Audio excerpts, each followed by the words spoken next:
makakaupo po tayong lahat. Amen, amen, amen. Magandang gabi po sa inyong lahat. Pakisabi po dyan sa katabi mo, magandang gabi. Ayun, bayan? Okay, magandang gabi po sa ating lahat. Okay, gusto ko lang po munang magmagandang gabi sa ating nasa on-site and online viewers natin. We have 17 viewers sa online. Okay, nandyan po, madami sila. Okay, hindi ko na po kayo maisa-isa. Magandang gabi po sa inyong lahat. And kumapit po kayo hanggang dulo. Okay, gapit po kayo hanggang dulo. Gusto ko sanang batiin kanina. Nandyan si Ate Gina Rayman. Magandang gabi sa iyo po, Ate Gina. Nandyan si Christine, si Tin, Trinidad. Magandang gabi sa iyo. Ayan, si Venus nandyan, si Ate J.A. nandyan, Kuya J.R. nandyan, si Kim nandyan, magandang gabi, si Mike nandyan, si Nanay Lisa, si Aliana nandyan, si Eliza, si Nanay Dang, Shalonggo, magandang gabi po sa inyong lahat. At sa iba pang nanonood sa atin ngayon sa ating online church, magandang gabi sa inyo. And of course, magandang gabi po sa ating mga nandito na nasa on-site. Ang dami po nila. Pero 3 lang yung pumalakpak, hindi joke lang. Okay, welcome po tayo sa ating last topic of our series entitled The Danger of Half-Heartedness. Okay, pinag-usapan po natin to all throughout the month of November. Pinag-usapan po natin is yung danger. Okay, yung danger ng half-heartedness. Okay? Tandaan po natin, kapag si Lord ang usapan, hindi pwedeng kalahati ang puso. Dapat buo. Pakisabi mo dyan sa katabi mo, di pwedeng half-hearted, dapat buo. Okay? Yun, okay? Last Sunday, pinag-usapan, the first week of November, pinag-usapan po natin is what we call apathy. Okay, wag na. And then the second week, pinag-usapan natin is mediocrity.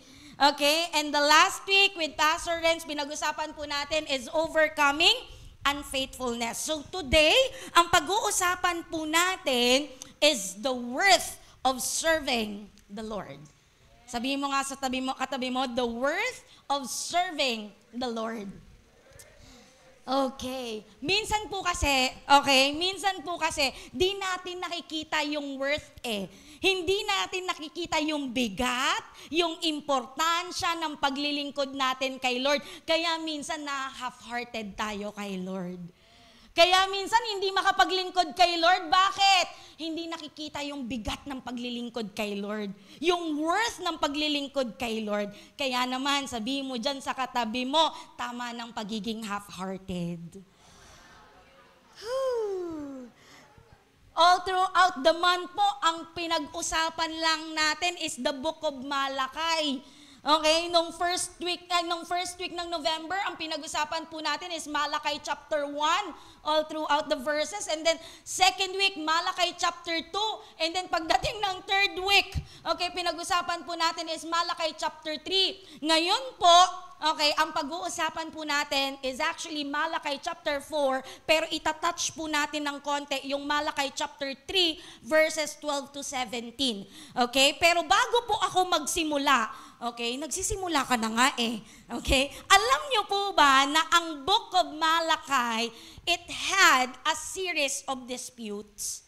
Okay? Actually po, ang aklat po ni Malakay ay puno ng disputes or series ng mga disputes. Pag sinabi po nating disputes, pagtatalo. Okay? Puno siya ng pagtatalo na kumbaga sumbatan. Okay, yung pagtatalo. Okay, so now, let's check kung ano po ba itong mga disputes na to. Okay, ang number 1 na dispute po na makikita natin in the book of Malakay, sabi ni Lord sa kanila, I still love you sa kabila ng failures nyo. Mahal ko kayo kahit nag-failed kayo. Sabi ni Lord sa kanila, do you remember Coach Ariel here? Okay, preaching this. Okay, mahal ko kayo sa kabila ng mga failures ninyo. Then sinagot nila si Lord. Sabi ni Lord sa kanila, mahal ko kayo sa kabila ng failures nyo. Then sinagot po nila si Lord ng patanong. Ang sagot nila kay Lord, di nga. Hindi, joke lang. Ang sagot nila kay Lord, paano Lord? Yan yung sagot nila kay Lord. Paano mo pinapakita sa amin na mahal mo kami? Para bang kung sa konteksto natin ng pananalita ngayon, di nga. Are you here? Okay, nandito ka ba? Totoo ba? San banda? Totoo, love mo kami. San banda? Okay? Sa konteksto ng pananalita natin ngayon. Yun po yung sinasabi, yun po yung tugon nila. Then alam niyo po ba, ang sagot po sa kanila ng Panginoon, pinili ko nga kayo eh. Dapat po kasi, okay, ang dapat na pinili ni Lord na descendants is yung descendants ni Esau. Kasi si Esau yung mas panganay. Okay? They are the descendants of Jacob. Sa kabila ng ginawa ni Jacob na pandaraya sa kapatid niya, grabe, pinili ni Lord yung descendants ni Jacob kesa sa descendants ni Esau. Ganun sila kamahal ng Diyos sa kabila ng failures nila kay Lord. Are you here? Pero ang sabi nila kay Lord, di nga. Totoo, Lord? Pangalawang disputes. Sabi ni Lord sa kanila, sabi ni Lord sa mga people of Malakay, you know what? You despise me and you defile my temple. Pag sinabi po nating despise, hinahamak sa Tagalog. Pag sinabi po nating defile, dinungisan. So sinasabi ni Lord sa kanila, hoy, hinahamak nyo ako at dinudungisan nyo ang templo ko. Alam niyo yung sagot ni Lord sa kanila, grabe no, talagang sagutan. Sagot ni Lord sa kanila, paano ka naman namin hinahamak, Lord? Paano naman namin dinudungisan ang templo mo? Kala nyo papatalo si Lord, Sumagot si Lord. Okay? Sumagot si Lord. Ang sabi ni Lord, sa offerings nila. With your offerings. Okay? Natatandaan nyo po ba? Di ba? Preach na sa atin to.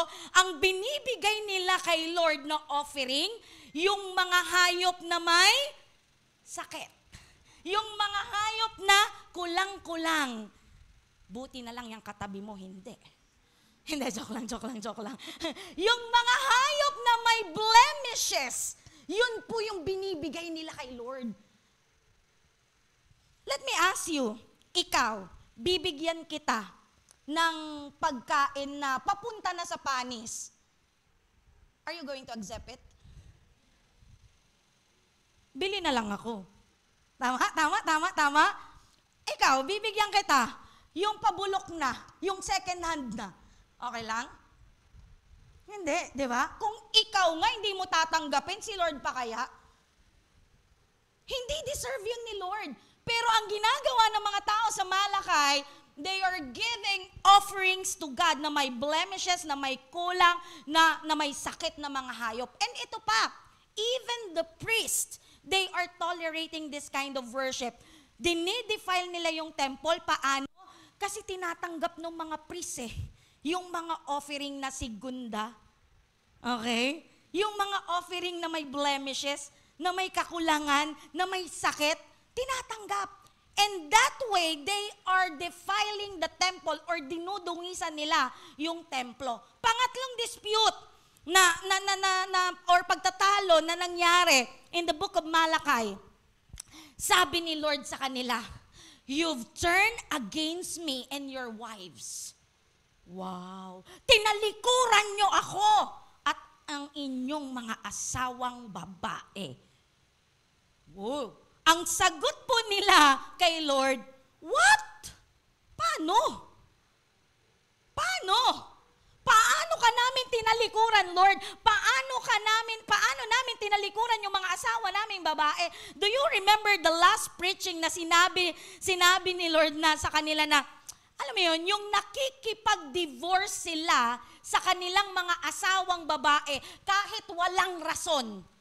Ang gusto lang nila, humanap ng panibagong asawa, yung siguro mas maganda, mas ganon. And then eventually, nakakapangasawa po sila ng hindi nila kalahi. At kapag hindi nila kalahi, syempre, may ibang Diyos-Diyosan yun or may ibang sinasamba. Dahil mahal nila yung babae, magko-compromise sila, ang gagawin nila, sasambahin na rin nila kung sino yung Diyos na sinasamba nung panibago nilang asawa. Yun na yun. Sabi ni Lord, tinalikuran nyo ako, pati ang mga asawa nyo. You betray, sabi pa nga ni Lord, you betray your covenant to God, their covenant to God. Remember, may covenant sila with Levi, okay? Pero binitray nila yun, inabandon nila yung covenant na yun. Okay? That is pangatlong dispute, pang-apat na dispute. Sabi dito, sabi nila kung 1, 2, 3, si Lord ang nagsabi sa kanila, etong number 4, sila naman ang unang nagsabi kay Lord. Sabi nila kay Lord, Lord, ikaw nga you neglected us. Ikaw nga, Lord, hindi ka God of justice Where is the justice? You are not just, Lord. Sabi nila kay Lord. Then ang sagot po sa kanila ni Lord, eto na. Sabi ni Lord sa kanila, okay, I will send my messenger to prepare the way before me. Then, I will come to bring justice. Darating ang panahon, sabi ni Lord sa kanila, pupunta ako at ipapakita ko sa inyo yung justice na hinahanap nyo. Parang medyo natakot ako dun Parang okay na si Lord muna yung nagsasalita bago tayo, no? Panglimang dispute, panglimang pagtatalo. Sabi niyo doon, sabi ni Lord sa kanila, turn back to me. Pinapabalik na ni Lord sila. Sabi nila, turn back to me. Ang sagot nila kay Lord, paano? How? Okay? How? Ang sagot nila kay Lord. And then ang sagot po ni Lord sa kanila, give your tithe. Eto na nga. Okay? Yung pinag-usapan natin last week. Okay? Kasi when they are not giving their tithe, pinagnanakawan nila ang Panginoong Diyos. And this was discussed by Pastor Renz last week. And the last dispute na pag-uusapan po natin, okay, sabi nila, okay, kay Lord, sa kabila po ng lahat ng conversation nila kay Lord, from unang dispute, pangalawa, pangatlo, pang-apat, pang-lima, eto pa rin, pang-anim, di na natigil. Sabi nila kay Lord, Lord, it's pointless to serve you. Tignan mo, Lord, yung wicked people, nagiging successful sa buhay, pero wala kang ginagawa sa kanila. Ito ang sabi nila kay Lord. Sabi nila kay Lord, walang saysay ang paglingkuran ng Diyos. Na wala naman silang napapala sa paglilingkod nila kay Lord at wala rin namang nangyayari sa kanila pag sumusunod sila sa Lord. Na sinasabi pa nila, kung sino pa daw ang gumagawa ng masama, sila pang yumayaman. Are you here? Sino pong mayaman? Di ba, walang nagtaas ng kamay. Kung sino pa daw ang gumagawa ng masama, ay siya pang yumayaman. At patuloy lang sila sa paggawa ng masama at hindi naman sila napaparusahan. Ito yung pangatlong dispute nila kay Lord. And then ang response po sa kanila ni Lord, ay simpleng kwento. Isang short story ng mga faithful remnant. Okay? Pag sinabi po nating faithful remnant, sila po yung mga natira nung mga panahon ng Malakay na nanatiling tapat sa Panginoong Diyos. Okay? Nagkwento si Lord. Instead na kung ano-ano ang sabihin ni Lord na response niya, nagkwento po siya na meron, okay, na still, meron pa ring mga taong nanatiling tapat at gumagalang sa Kanya. Nagkwento po siya, short story of a faithful remnant. Kaya ang ginawa po ni Lord, alam niyo po ginawa niya sa mga faithful remnant? Pinasulat niya po sa scroll ang mga pangalan ng mga taong ito upang maging encouragement Okay? Maging encouragement po itong mga faithful remnant na to, hindi lang po sa future generation nila, magpasa hanggang sa henerasyon natin ngayon. Are you here? Grabe, no? Kung iisipin ko, imagine kung nanatiling kang tapat kay Lord, isusulat ni Lord sa scroll yung pangalan mo, ibang klase yun. Are you here? Grabe yun. Ang saya nun. Okay? And oo nga naman, talaga namang naging encourage po sila sa future generation at mas lalo pa po nilang, you know what, every time na nababasa nila yung patungkol dito sa mga faithful remnants na to, naaalala nila yung pangako ni Lord sa kanila kung paano nila naranasan ang Diyos sa buhay nila. Okay, na sa kabila ng maraming taong nagda-doubt sa Kanya, meron pa ring mga taong nananatili at naniniwala at sumasampalataya sa Kanya. Ito pong pang-anim na dispute ay matatagpuan po natin sa Malakay chapter 3 verses 12 to 17. Okay, Malakay chapter 3 verses 12 to 17. Okay, doon po yan sinasabi, doon po yan sinight, yung pinaka-story na to. Okay? And then, after po niyan, that will lead us to chapter 4. Siyempre, pagkatapos ng chapter 13, that will lead us to chapter 4 saying, okay, tatayo po tayong lahat in reverence to the reading of the word of the Lord. Sabay-sabay po nating basahin. Sabi po ng Malakay chapter 4 verse 1, surely the day is coming. It will burn like a furnace. All the arrogant and evildoer will be stubble, and the day that is coming will set them on fire, says the Lord Almighty. Not a root or a branch will be left to them. Makakaupo po tayong lahat. Salamat sa pagkabasa ng salita ng Panginoon. So, the next po ng pang-anim na dispute is this, the chapter 4. Ulitin ko po sabi po sa chapter 4 verse 1 ng Malakay, sure daw talaga na dadating ang panahon, darating ang araw. Surely the day will come, the day is coming. Sabi niya dyan, it will burn like a furnace. Sabi niya dyan, sino ang burn like a furnace? All the arrogant and the evildoer. Okay, they will be as stubble, and the day that is coming will set them on fire, says the Lord Almighty. Not a root, not a branch will be left to them. Pagdating po ng Malakay chapter 4 verse 1, there will be a time of purification. Or pag sinabi nating purification, pagsasala na magaganap sa panahon na darating. Sabi po sa verse, ang lahat daw po ng arrogant. Pag sinabi nating arrogant, mayabang, mapagmataas, maangas, hambog. Yun po yung arrogant. At lahat ng gumagawa ng masama, name it, every evil and wicked things na ginagawa nila. Okay? Lahat daw po sila, they will be burned like a furnace. Okay? Susunugin daw sila. All the evildoers and all the arrogant people. Okay? Sino po dito, sabi niya pa po dyan, hinalintulad po sila sa stubble. Sino po dito nakakita na ng bukid or may bukid? Kawawa naman po kayo. Hindi pa kayo nakakita ng bukid. Yung bukid, yung tinataniman, tapos nilalagyan ng tubig, tapos doon tumutubo yung palay. Nakakita na kayo nun? Very good, children. Okay. Bukid, ano ba naman yan? Bukid, sino nakita na ng bukid? Okay, di ba po, kapag nagtanim ka ng palay and then ripe na for harvest yung palay, syempre meron ka ng kokontratahing traktor, yung harvester na tinatawag.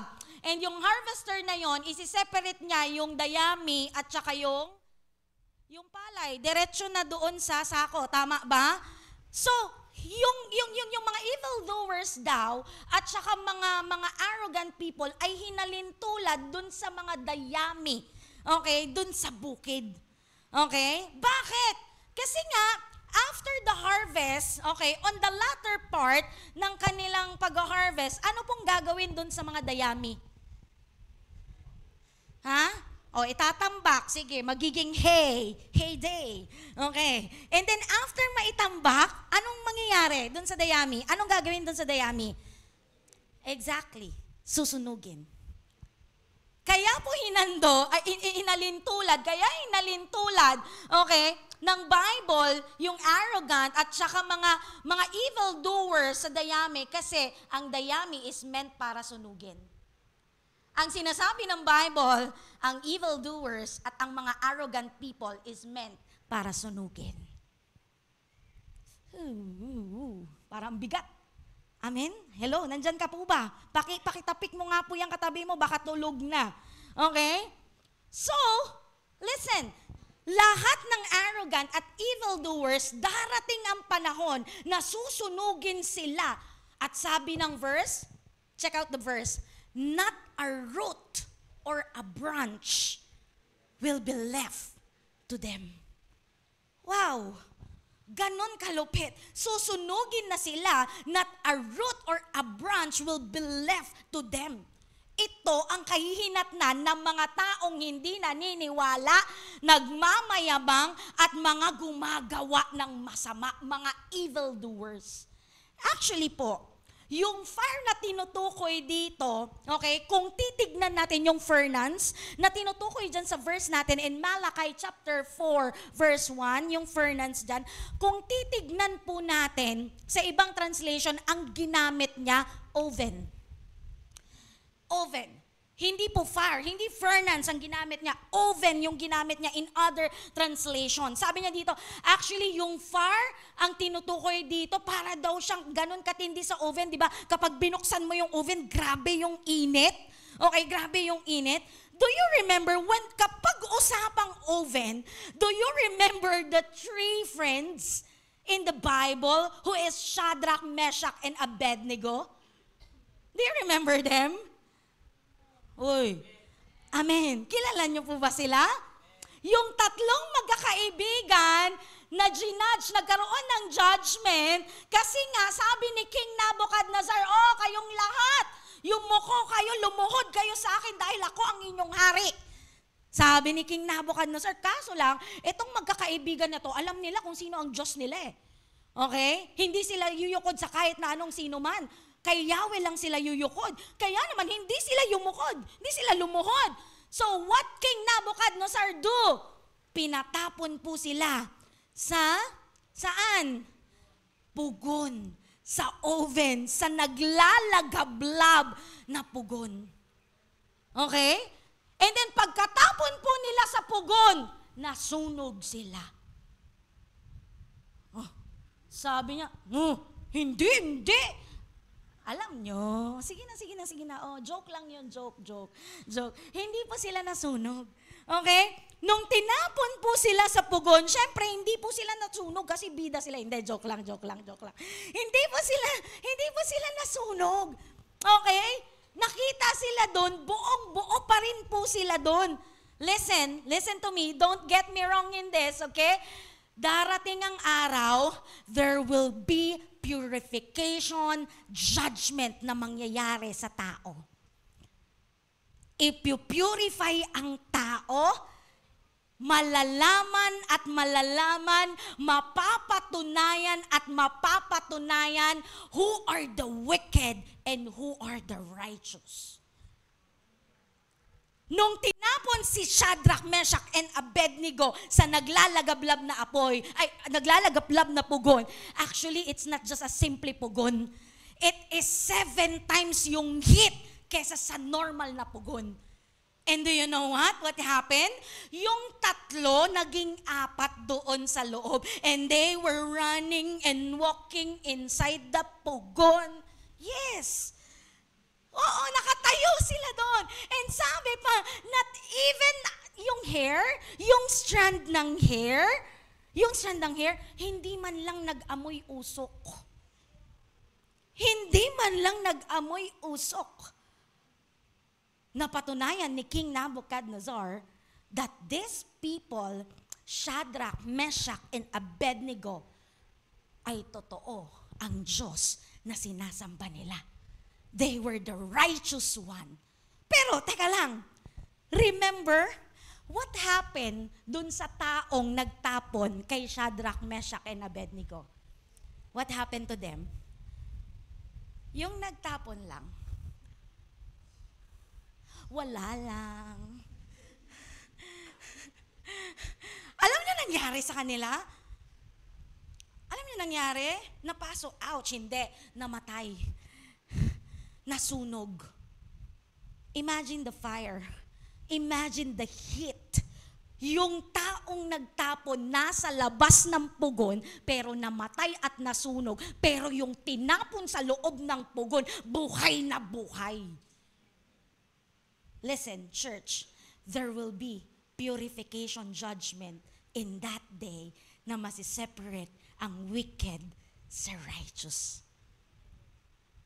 Are you here? Are you here? Nandito po ba kayo? Oh. Grabe, no? Yung nasa labas, natupok. Yung nasa loob, hindi natupok. Listen, my brothers and my sisters in Christ, ang mga wicked ay masusunog, pero ang taong naniniwala, nananampalataya, at gumagalang sa Diyos, kailanman hindi masusunog. Nag-amen kayo, ah. Can I hear amen? Naniniwala kayo, hindi kayo masusunog? Can I hear amen? Yung iba sa inyo parang, lumunok na lang eh. Naniniwala po ba kayo na hindi tayo masusunog? Amen. Subukan nga po natin. Listen to me, my brothers and my sisters. Kapag ikaw nanampalataya ka, naniwala ka, ginalang mo ang pangalan ng Diyos, maniwala ka, sagot ka ni Lord. Hindi ka masusunog. Isaiah chapter 43 verse 2b. Ano pong sabi? Pakibasa nga po. 1, 2, 3, go!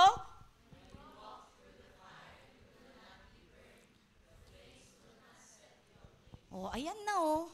When you walk through the fire, you will not be burned. The flames will not set you ablaze. Hindi ka masusunog. Sabi nga ng awit, dumaan man ako sa ilog, di ako malulunod. Dumaan man ako sa apoy, di ako masusunog. Kasama natin ng Diyos. Hello! Naniniwala ka na ba na kapag dumaan ka sa apoy, di ka masusunog? May charcoal po dyan sa labas.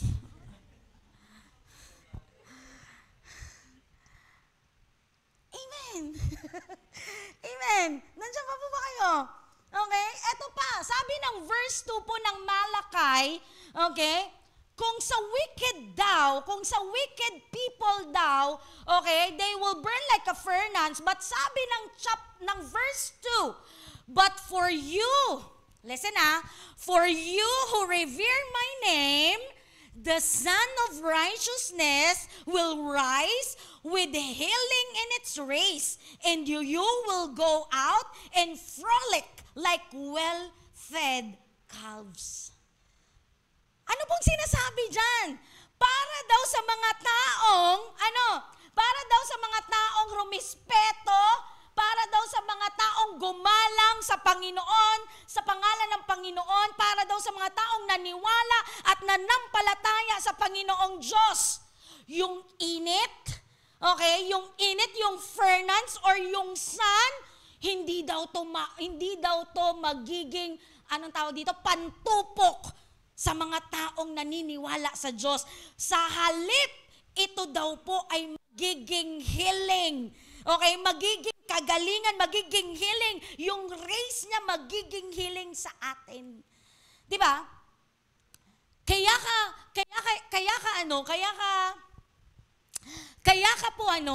'di ba minsan meron tayong tinatawag na SAD.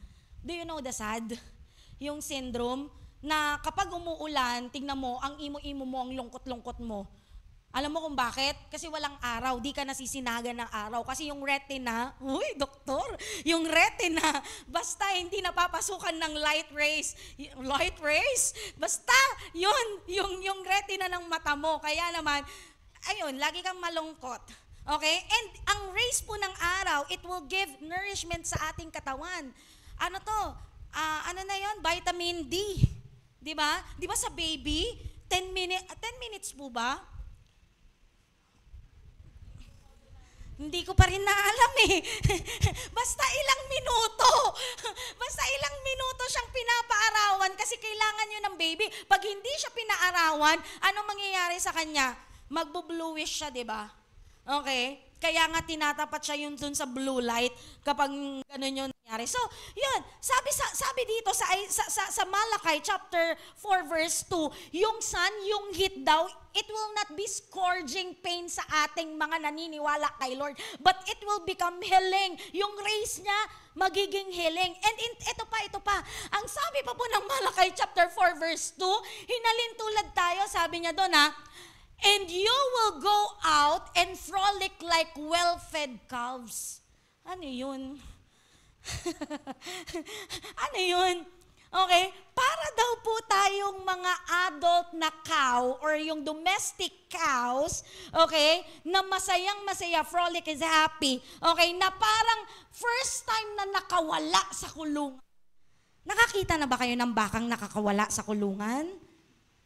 Ayoko kasing mag-demo eh. Kanina kasi, habang papunta kami dito ni Pastor Renz sa church, kaninang afternoon, nakakita kami ng kambing. Okay? Nandun sila sa may gilid ng kalsada.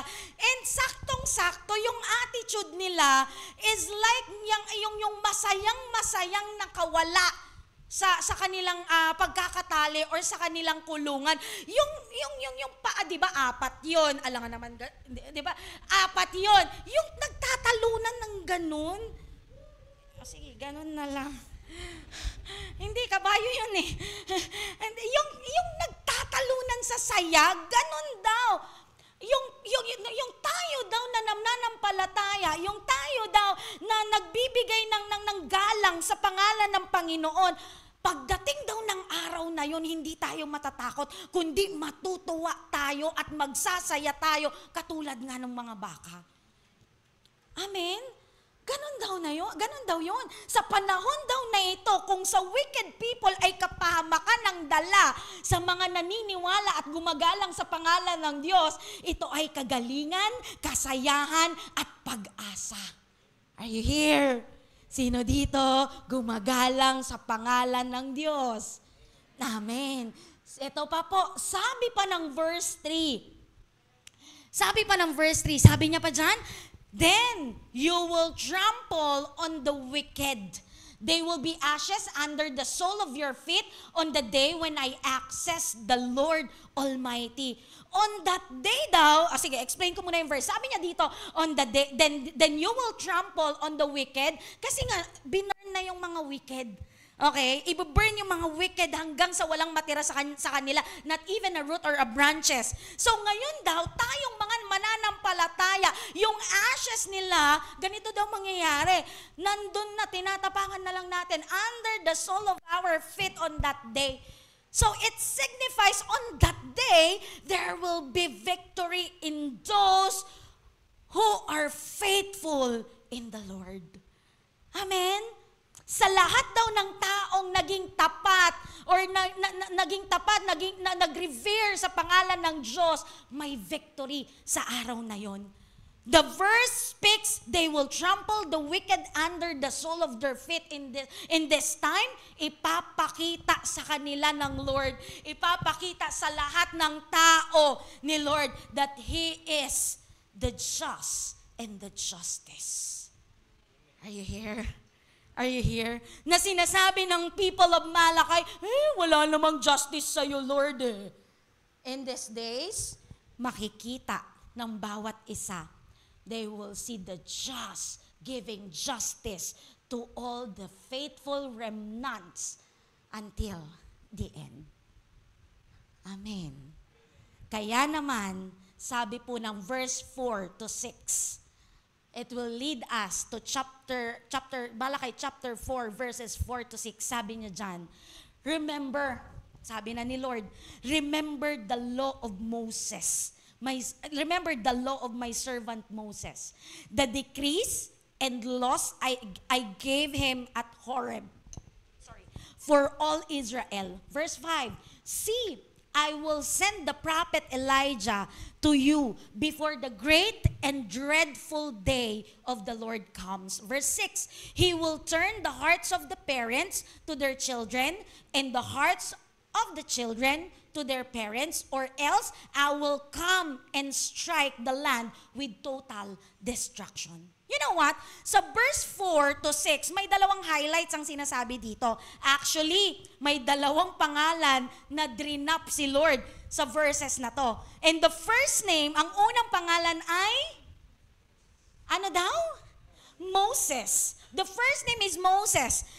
Do you know Moses? Amen. When you hear his name, Moses, anong unang-una pong bagay na pumapasok sa inyong isip? Ano yun? Ano yun? Ha? Kaharian? Dagat. Anong ginawa ni Moses nun? Hinati ang dagat. Ano pa? Aside from dagat. Ano pa? Sige na, kayo na lang kausap ko. Hindi, joke lang. Ano pa daw? 10 Commandments. Okay? At marami pang highlights ang buhay ni Moses. Tama? Okay? Pero, you know what? Personally ako po, when I heard the word Moses, when I heard the name Moses, ang unang-unang nag-i-strike, ang unang-unang pumapasok sa utak ko is the 10 Commandments. Kasi kay Moses, binigay ng Diyos ang 10 utos. Okay? And the word Moses, the name Moses, speaks about the law. Okay? It speaks about the law. Kaya naman, okay, pag naririnig ko po yung name na Moses, 10 Commandments. Una kong sinasabi. And do we know the 10 Commandments? Alam po ba natin yung 10 Commandments? Yung 10 utos. Alam. Ayoko na po. Alam niyo po ba? Amen. Salamat naman sa Lord. Okay. Yung 10 commandments po na ito, kung titignan po natin, yung commandment 1, 2, 3, and 4, okay, commandment po ito ni Lord, okay, sa mga tao nung time na yan, patungkol sa Diyos. Okay, na mahalin nila si Lord, wag silang sasamba sa Diyos-Diyosan maliban sa Kanya.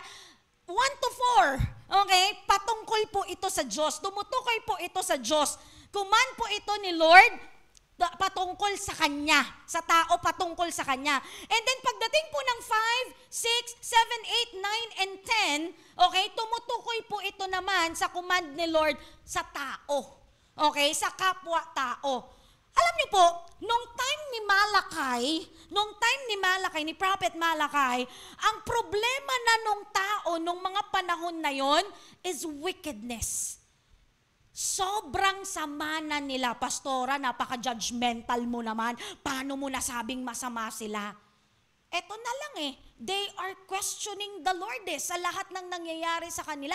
Nakikipagtalo sila kay Lord, hindi pa ba sila masama nun? Sabihan nila si Lord, hindi mo naman kami mahal Hindi ka naman just Where is your justice? Hello? Yung ginagawa nila on that time, gaano po sila ka-wicked? They were corrupting. Ang tindi ng corruption ng mga panahon nila. Yung idolatry, ang tindi din. Nandun yan sa disputes kanina, tama? Sa pagtatalo kanina. Sobra na ang wickedness ng tao nung time ni Prophet Malakay. Kaya naman, eto na, si Lord nagsabi na. The Lord is saying to them, hey people, remember the law of my servant Moses. Alalahanin nyo yung mga batas, yung mga utos ko, yung mga decrees ko na binigay ko kay Moses sa what? Doon sa Horeb, sa Mountain of Horeb, sa Mount Sinai. Okay? Na binigay ko para sa inyong mga Israel. Alalahanin ninyo yon. Kasi napaka-wicked na po ng tao on that day. And because of that wickedness, listen, kinalimutan nila ang Diyos sa buhay nila. Remember, si Lord ang nagtanggal sa kanila sa slavery. Are you here? That every time na nagrereklamo sila, nung nasa wilderness sila, every time na nagrereklamo sila, ano ba naman to, wala kaming pagkain, wala kaming tubig, walang ganito, walang ganyan. Si Lord ang nagpro-provide ng lahat ng needs nila. But still, are you here? They remain wicked. And they remain doubting the Lord on that day. Are you here? Nandito po ba kayo? Kaya naman sabi na po ni Lord sa kanila, remember the law of my servant Moses. The decree and the laws I gave him at the Horeb for all Israelites. Alalahanin nyo para hindi nyo nakakalimutan kung sino ako sa buhay nyo.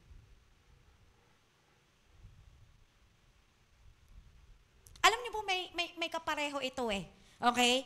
In Revelation chapter 2 verse 4. Revelation chapter 2 verse 4. Okay, sabi niya dyan, anong sabi niya? But I have this against you, that you have left your first love. Do you know this? Do you know this account? Ito po yung account, contextually speaking, ito po yung account ng Church of Ephesus. Okay? Yung church po of Ephesus, kinalimutan nila yung first love nila kasi sobrang galing nila. Dahil sa sobrang galing na ng Church of Ephesus, they left their first love. Okay? Dito naman po sa Malakay, dahil sa tindi na ng wickedness or ng kasamaan ng tao, they forget the Lord in their life. They abandon the Lord in their life. That's why pinaalalahanan po sila ng Diyos.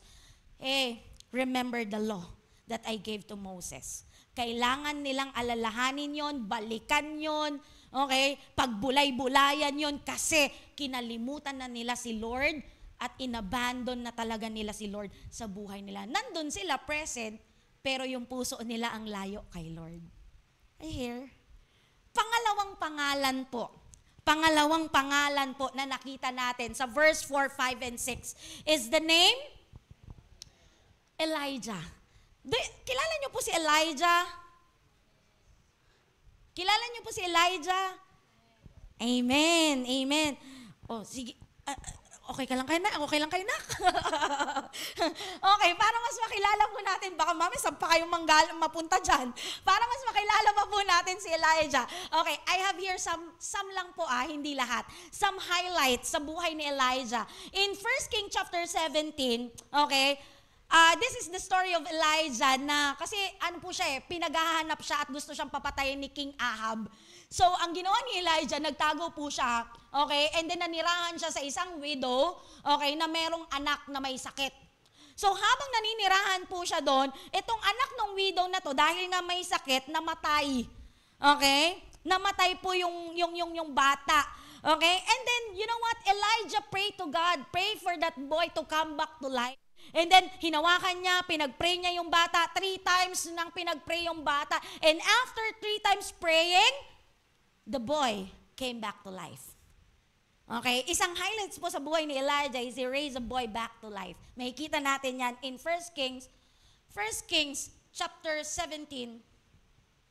Chapter 17. Okay? Another thing is the fire on Mount Carmel. Okay, sino po dito nakakaalam ng account na to? Matatagpuan po natin yan in 1 Kings chapter 18. Okay, 1 Kings chapter 18. Are you familiar with this account? Ito po yung account na nagkaroon ng challenge between dun sa 400 priests ni Baal at yung sila Elijah. So the challenge is this, okay? Yung 400 priests ni Baal at yung sila Elijah, they will going to build an altar. At kung sino yung unang tutupukin ng apoy, okay, yun ang may totoong Diyos. Di si Baal, yung mga priests ni Baal, they build an altar. po sila ng altar. Ito naman sila Elijah, nagtayo din sila ng altar. Sabi pa ni Elijah, partida ha, nilagyan ko ng tubig sa paligid, tapos binuhusan ko ng tubig. Ano din no? Joke lang. Joke lang. Tingnan mo partida yun partida. Talagang binuhusan niya ng tubig yung altar, and then pinalibutan ng tubig. Okay, and then what happened? Elijah prayed to God. Lord, bahala ka na. Ikaw na, nanalangin si Elijah. And what happened? Wala lang. Hindi, joke lang po. What happened? There is a fire came from the heaven na tinupok yung altar ni Elijah. Huyo kayo. Okay? Nakita ng maraming tao kung sino ang may totoong Diyos. At ang Diyos yon nila Elijah. Amen. Are you here? Are you here? Partida, may tubig pa yon. Natupok ng apoy. Another is Elijah is a prophet. Okay? He is a prophet. So what is a prophet? A prophet is a person who speaks God's truth to other people. Or to other. Okay, pag sinabi po nating propeta, ito daw po yung mga taong nagsasabi or nagsasalita ng katotohanan lang na galing sa Diyos. Okay? The English word prophet comes from the Greek word prophetess, na ang ibig sabihin, one who speak forth. Ibig sabihin, sila daw yung nagsasalita ng mga bagay na hindi pa nangyayari or yung mga mangyayari pa lang. Or they are called advocate. Okay, advocate, kahalinlin or katulong, hindi pangit yung katulong kaagapay, ganon, advocate. Okay, prophet also called seers because of their spiritual insights or their ability to see the future. And one of the prophet is Elijah. So, anong gusto mong sabihin, Pastora? Ang dami mong sinabi tungkol kay Elijah. Okay, this is what I want to say. Elijah is a prophet. Si Elijah po, kaya siya ni-name drop ni Lord, he is the one representing all the prophet who speaks God's truth to others na hindi lang nila dapat basta alam ang katotohanan, pero they should speak of it and they speak nothing but the truth about God. Nire-represent po ni Elijah ang lahat ng propeta at lahat ng lingkod ng Diyos. Do you remember when I preached mediocrity? That even the priests, inaayunan na nila yung mga maling ginagawa ng mga tao na kahit alam naman nilang mali, okay na yan. Do you remember? Do you remember? Na dapat sila yung magiging ang priest, di ba? They are the one who is messenger of the truth. Pero hindi nangyari. Instead, they were compromising and they were corrupting the people. Okay? Na dapat sana sila yung naging ng katotohanan, na truth and nothing but the truth, pero hindi po ito nangyayari. Okay? Hindi po nila to ginagawa. Kaya naman here comes, pinaalala ni Lord sa kanila si Prophet Elijah na prophet. Okay? Si Prophet Elijah na dapat you are speaking the truth about God and nothing but the truth. Nakuha po ba natin? Eto pa, alam niyo po ba that Moses and Elijah was mentioned in the New Testament? Are you here? Are you here? They were mentioned in the New Testament. Where? Matthew chapter 17 verses 2 to 3. Sabi ng NASB, and he was transfigured before them. The transfiguration of Jesus. And his face shone like the sun, and his garments became as white as light. And behold, Moses and Elijah appeared to them, talking with him. Oh, grabe, no? They were mentioned in the New Testament. Alam niyo po, si Moses at Elijah kasi, isa po sila sa mga pinaka-importanteng tao on the time of the Old Testament. Ang laki kaya ng ambag nila. Okay? Sila yung mga nilulook up na tao nung time of Old Testament. And pinatunayan lang po ng Matthew 17 verse 2.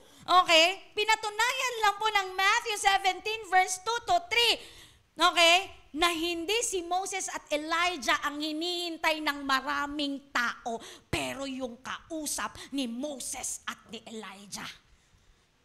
Sino? Jesus Christ. No other than but Jesus Christ. This is the proof that Jesus is the one that they are waiting for, na magbabalik ng healing, magbabalik ng hope, at magbabalik ng honor sa lahat ng tao. Whew. This is the book of Malachi, chapter 4, verses 1 to 6. Tapos na po ako. Amen? So what now? What now? Kaya naman po, join me in my message today entitled, The Worth of Serving the Lord. Excited ka pa ba? Ang dami mong sinabi, Pastora. Intro pa lang pala yun. Totoo po. Join me in our message today entitled, The Worth of Serving the Lord. You know what, kapatid? Kailangan nating makita yung worth ng pagsuserve kay Lord. 3 bagay lang po. Kala mo, nagjo-joke ako, ha? 3 bagay lang po ang gusto kong sabihin sa inyo para makita natin at maranasan natin yung worth ng pagsuserve kay Lord. Number 1, serving the Lord brings, pakibasa nga, healing. Sabi po ng Malachi chapter 4, kala nyo, okay lang po ba, abutin tayo ng alas 10?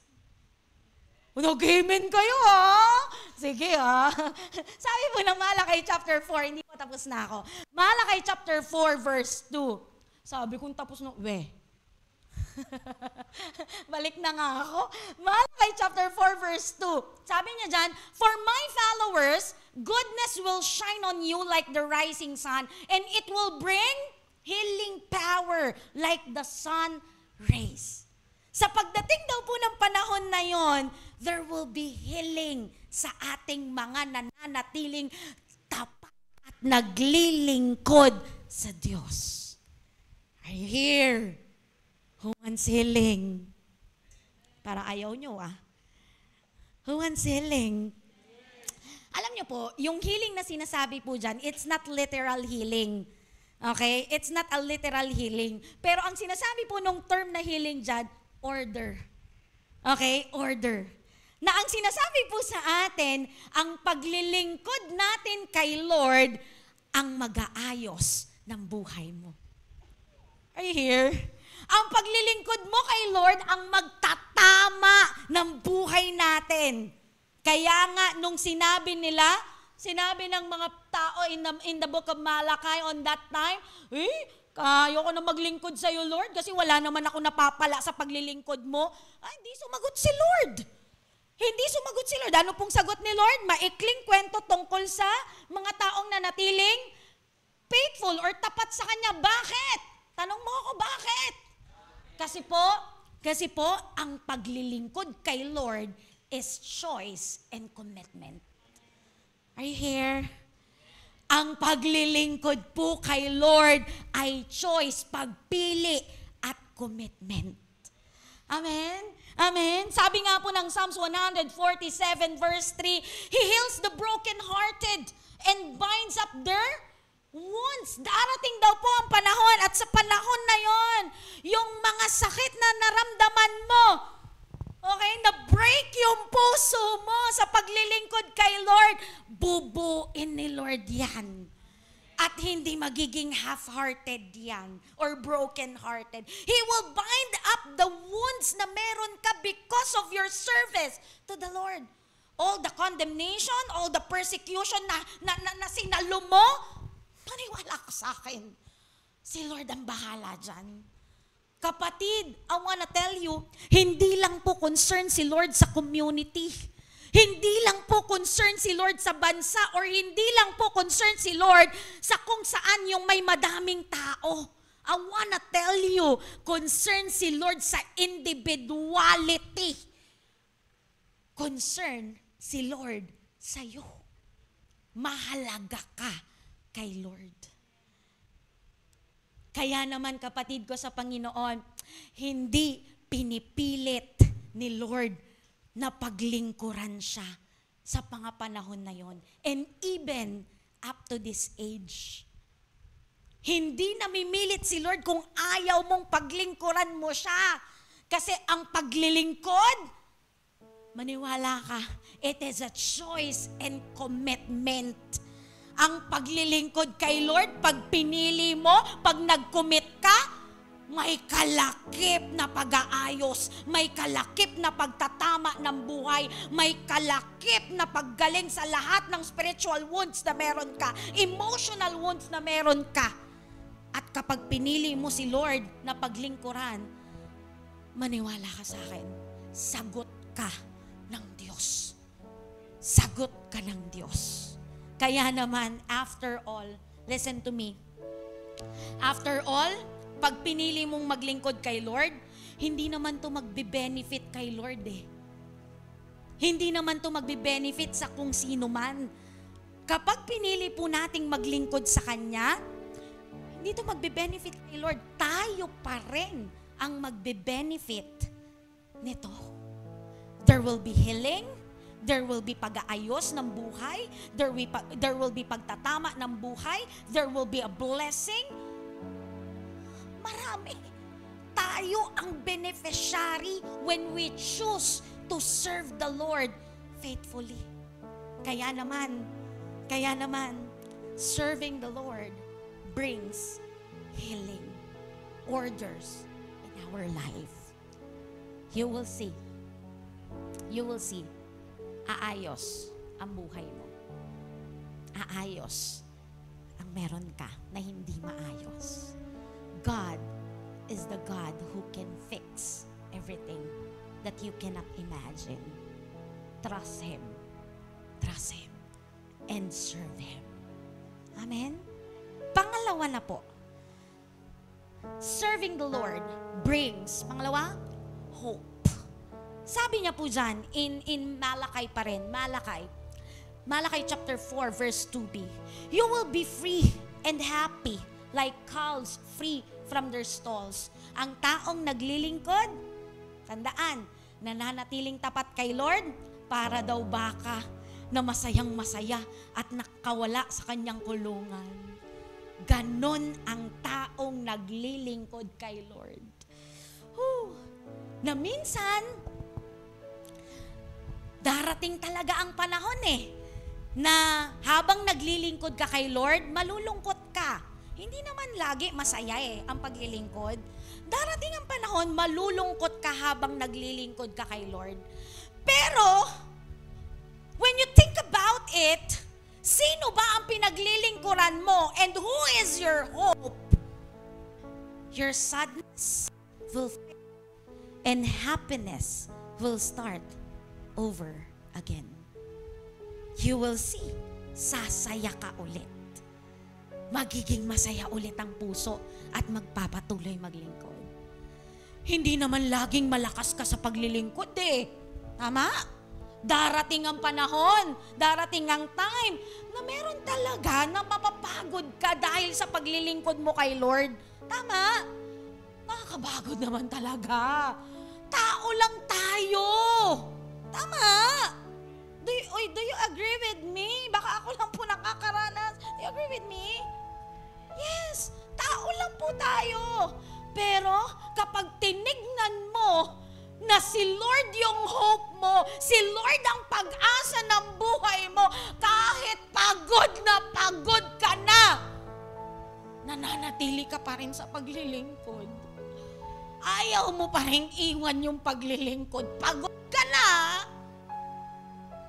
ka na, you still there. And then you will see, you will regain your strength. i-restore ka ni Lord, at makikita mo, Lord, sige, bira ulit, Lord. Lingkod ulit, Lord. Actually, there were at times na kapag naglilingkod ka kay Lord, madidisappoint ka talaga eh. May disappointments, hindi lang sa tao. Pati kay Lord nga, minsan nadidisappoint ka sa Kanya. Tagal-tagal mo naman, Lord eh. Ano ba, Lord? Hello? May mga disappointments talaga. Tao tayo eh. Tao tayo eh. Pero always keep in mind, si Lord ang pag-asa.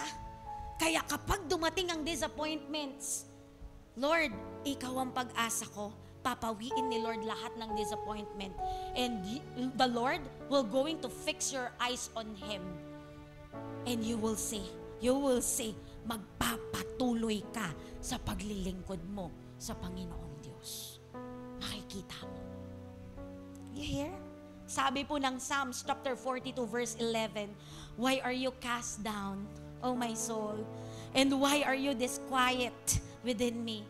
Hope in God, for I shall yet praise Him, the health of my countenance and my God.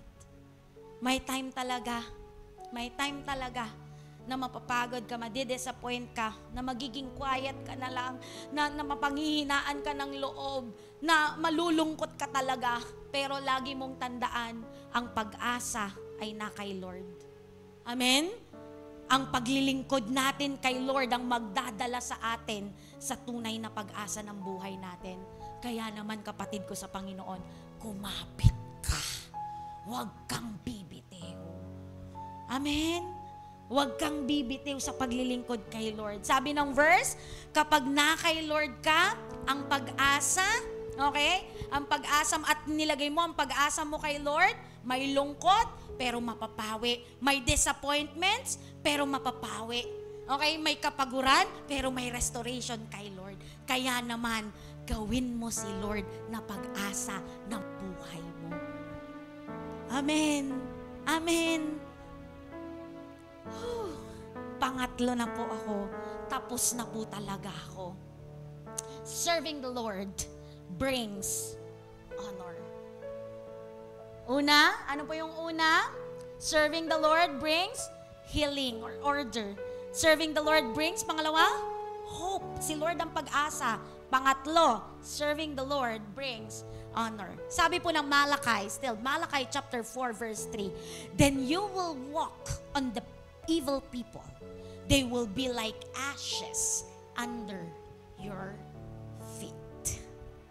Listen, mapapatunayan sa pagdating ng araw na yan, mapapatunayan nating lahat na walang kasayangan ang paglilingkod natin kay Lord.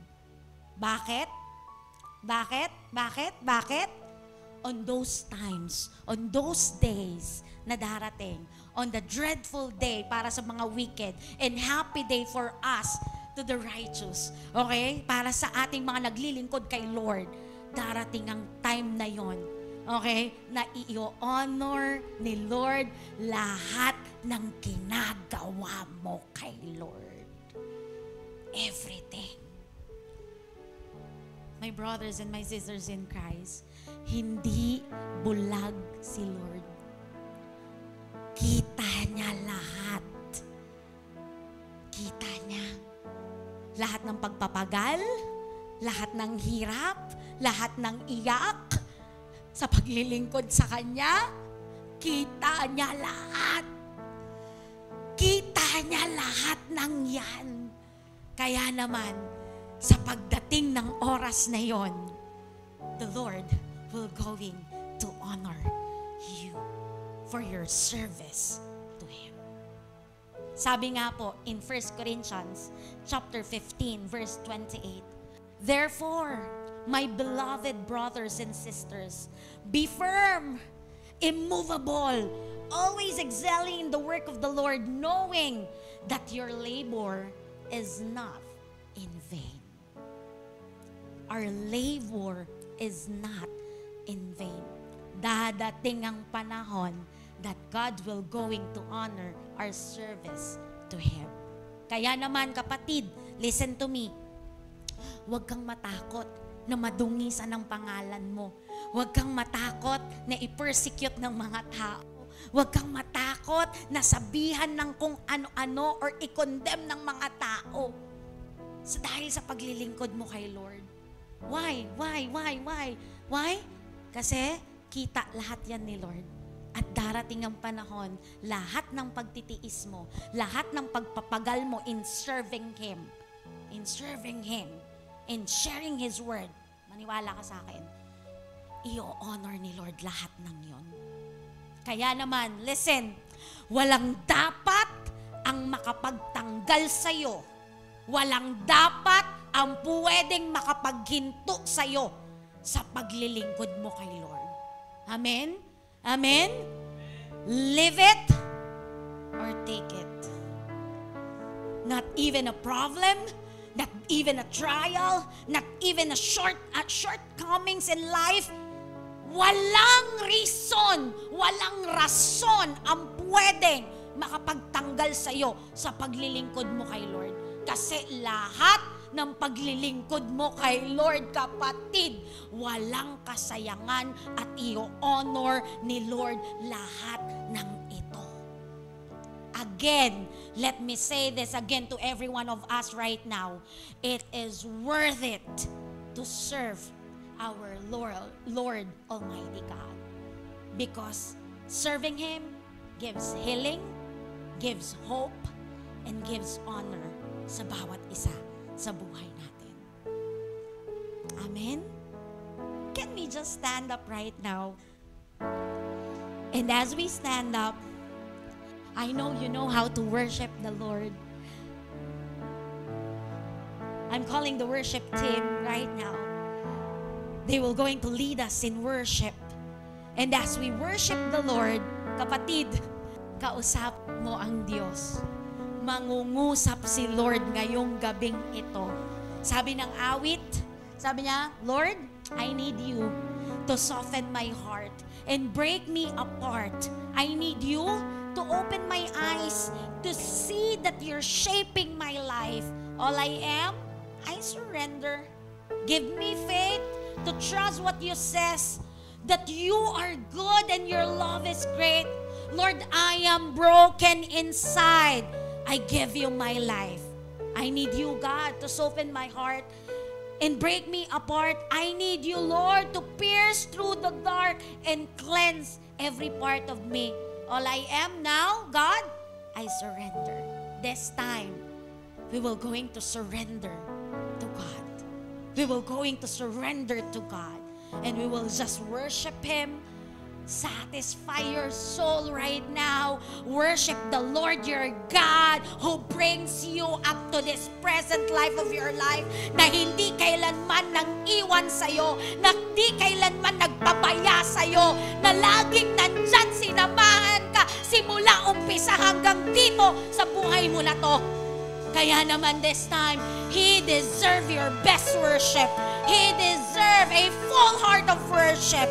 Yung worship na abot na magandang aroma sa paanan ng Diyos. Come on, let's sing this song.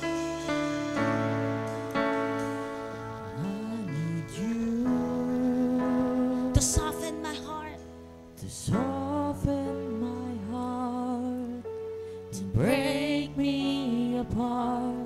I need you to open my eyes. to open my Hallelujah. eyes, to see that you're shaping my life. All I am, And all I am, I surrender.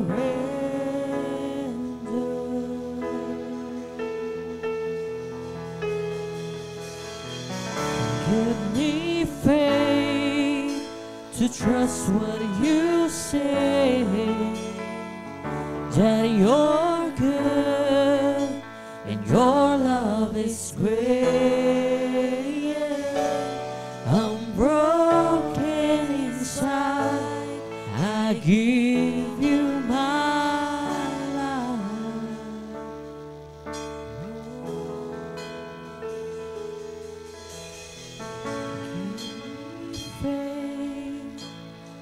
trust what you say, that you're good and your love is great. I'm broken inside, I give you my life. Sabihin mo kay Lord, Lord, I need you to soften my heart. I need you to soften my heart and break me apart. I need you To pierce through the dark to pierce through the dark and cleanse every part of me. cleanse every part of me. All I am, It's all I am. I surrender. come on, Give me faith to trust what you say, that you're good, your love is great. I'm broken inside, I give you my life. Oh, come on, church, sing, give me faith. give me faith to trust what you say, that you're good and your love is great. I'm broken inside, I give you my life. Oh, Give me faith, God. give me faith to trust what you say, that you're good, your love is great. I'm broken inside, I give you my life. Oh, Give me faith. give me faith. Come on, church. Awitin mo to sa Panginoon, saying, Lord, give us faith to trust everything what you said to us. Hallelujah. I am broken inside, God. We want to give our life to you, Panginoon. Give me faith, God. Give me faith. Give me faith to trust what you say, that you're good and your love is great. I'm broken inside, I give you my life. Oh, God. I may be weak, Your spirit is your strong in spirit me. strong in Lord, me. my flesh may My fail. flesh may My fail. flesh may fail, but you will My never God, you fail, never God. will. I may be weak, your spirit strong in me. My flesh may fail, my God, you never will. I may be weak, your spirit Come strong on, in come on, me. come on, come on, come My on, come on. flesh may Woo! fail. Ilubog mo ang sarili mo sa pagsamba. Oh, we are weak. Our flesh will fail, God, but you will never fail. Oh, God. You never will. I may be weak, your spirit strong in me. My flesh may fail, my God, you never will. I may be weak, Sabihin mo to sa Panginoon. your spirit Sabihin mo to sa strong Panginoon. in me. My flesh may fail, my God, you never will.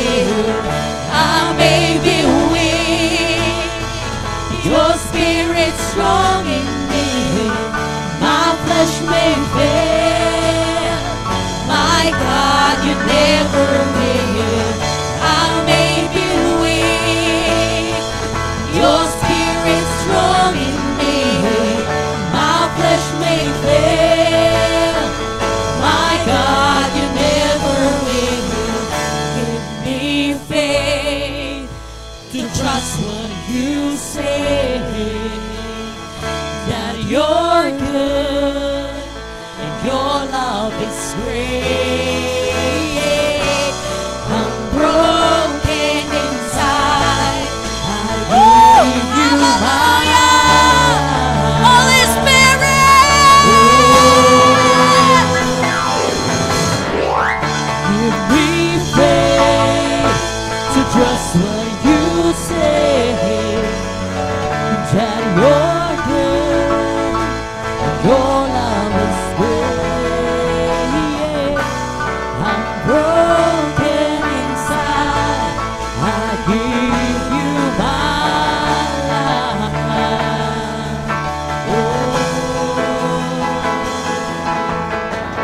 Give me faith to trust what you say, that you're good and your love is great. I'm broken inside. I give you my life.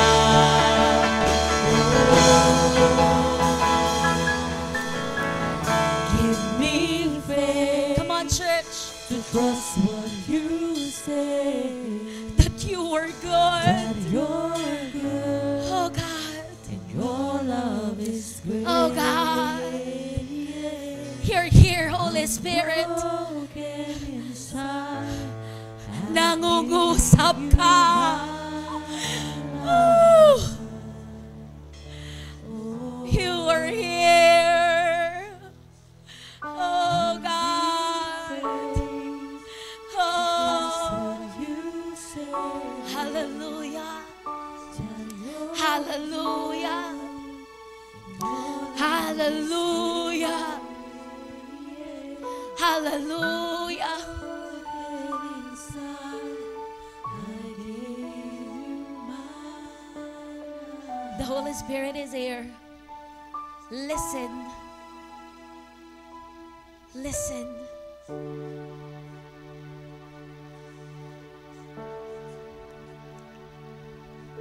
Oh.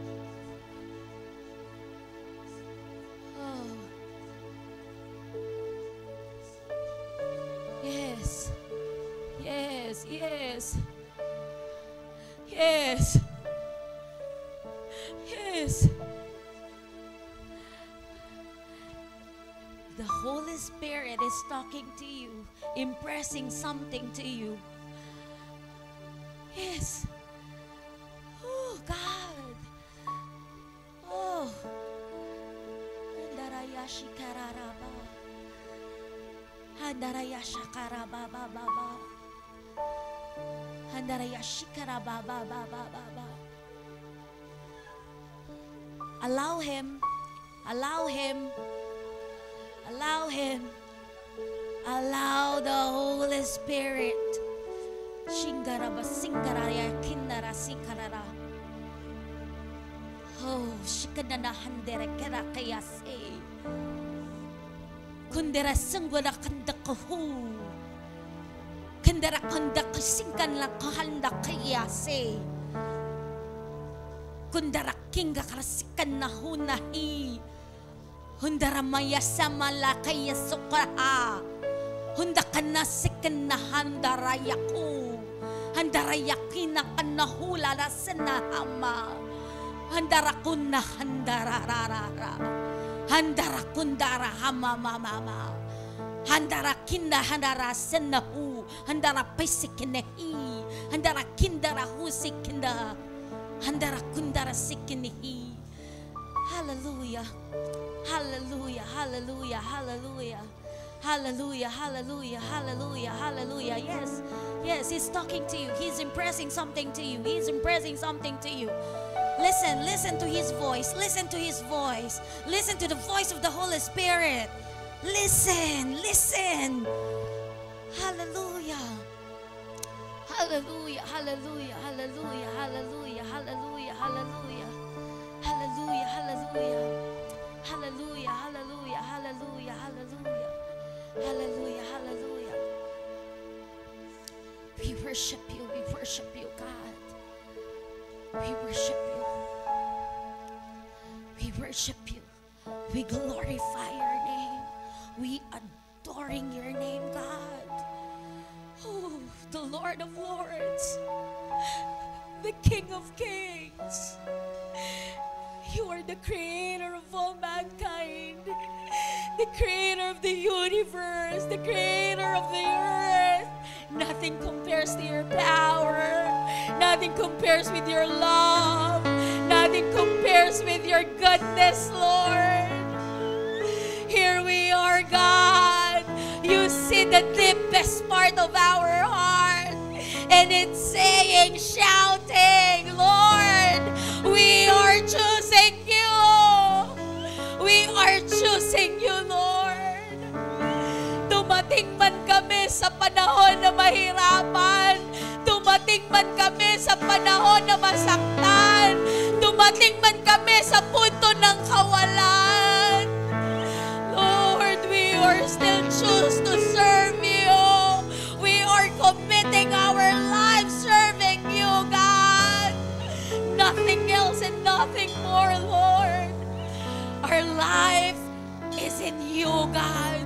Sa'yo ang buhay namin, Panginoon. Hallelujah, hallelujah. Come on, church. The Lord our God deserve your praises, deserve your honor, deserve your worship. Come on, why don't you open your mouth? Why don't you open your mouth and sing a new song to God? Why don't you shout hallelujah? Why don't you say hallelujah? Why don't you shout the goodness of the Lord in your life? Why don't you raise your hands to the Lord right now? Come on, come on, come on! Oh!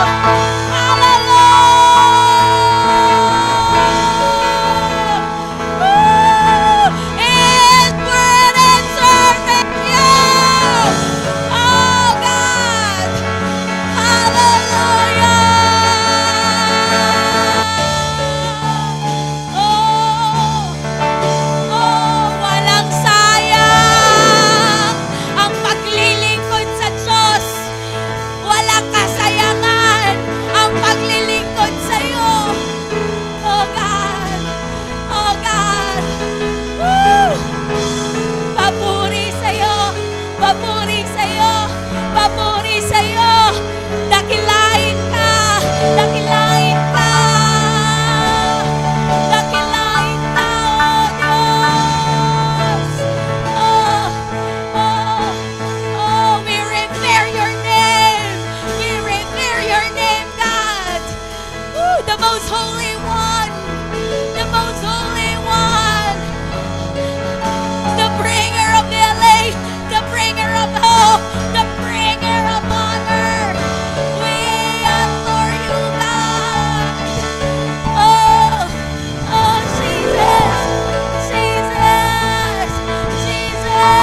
Listen, there were hearts that was restored.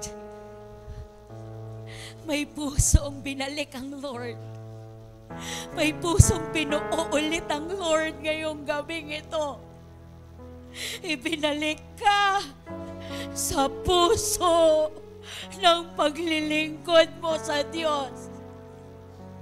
And God wants you to know, it is not too late to go back in serving Him. It is all worth it to go back in serving Him. Hindi ka magsisisi. Hindi mo pagsisisihan ang araw na to, says the Lord Almighty. Hindi mo pagsisisihan ang araw na to. Hallelujah. Thank you, Jesus. Thank you, Jesus. Pwede bang pasalamatan mo ang Panginoon? Come on. With all your heart, thank God. Thank God. Sabi mo, thank you, Lord. Salamat, Panginoon, for what you have done right now. Salamat po, Panginoon, sa restoration na binigay mo. Salamat po sa pagbalik sa amin sa puso ng paglilingkod. Lord, wala na kaming maihiling pa. Wala na kaming aasamin pa, kundi ang buhay na pinaglilingkuran ka. Ang buhay na nananatili sa iyo. Ang buhay na laging kasama ka. Kasi wala kaming talo pag ikaw ang kasama namin, O Diyos. We thank you, God. We glorify your name. We give you the highest worship. We give you the highest honor. We give you the highest praise, God. Hallelujah, hallelujah. Come on, let's shout hallelujah. Woo! Thank you, Jesus. Hallelujah. Thank you, God. Thank you, God. Amen and amen. Listen to me po.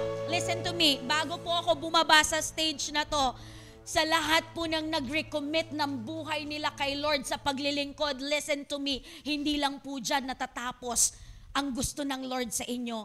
Talk to your life group leader at hindi pa huli ang lahat para paglingkuran mo ulit ang Panginoon. Amen? Sige po, palakpakan natin ng Lord.